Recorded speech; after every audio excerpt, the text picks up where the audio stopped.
Sa isang liblib na baryo, nakatayo ang isang lumang bahay na matagal nang iniiwasan ng mga tao.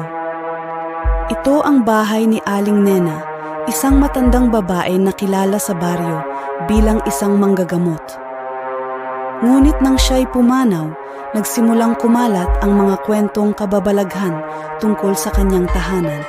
Isang gabi, nagkayayaan sina Marco, Luis at Jenny na pasukin ang lumang bahay para patunayan na walang multo.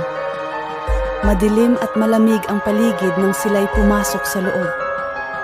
Ang mga lumang kahoy na sahig ay lumalangit-ngit sa bawat hakbang nila at ang mga anino sa paligid ay tila gumagalaw. "Sigurado ba kayo dito?" tanong ni Jenny na halatang kinakabahan.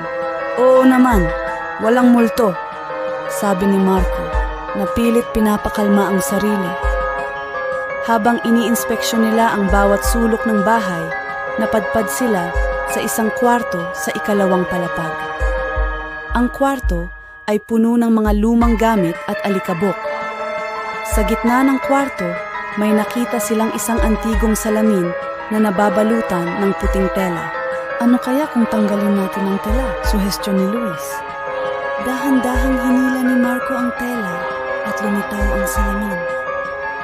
Habang tinititigan nila ang kanilang mga refleksyon, napansin ni Jenny na may kakaibang anyo sa likod nila. Isang anino ng babae na tila nakatingin sa kanila. "Guys, may tao sa likod natin," sabi ni Jenny na nanginginig sa takot.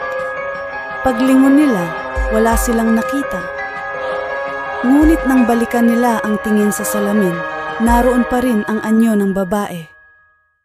Bigla itong gumalaw at ngumiti ng malademonyo.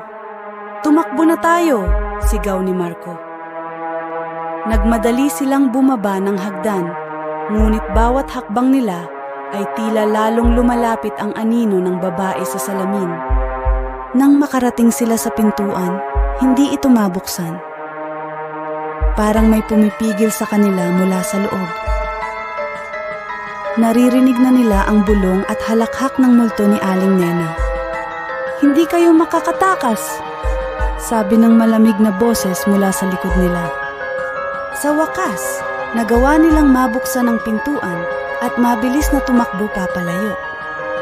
Hinihingal at takot, nangako silang hindi na muling babalik sa bahay na iyon. Kinabukasan, nalaman nila na marami na palang napahamak sa loob ng bahay ni Aling Nena dahil sa mga kaluluwang hindi matahimik. At mula noon, lalong umigting ang paniniwala ng mga tao sa baryo na mayroong multo sa lumang bahay. At dito, nagtatapos ang kwento tungkol sa multo sa bahay ni Aling Nena. Tandaan, hindi lahat ng bagay ay dapat sinusubukan, lalo na kung ang kapalit ay ang iyong kaligtasan. Thanks for watching. Please like, follow, and share.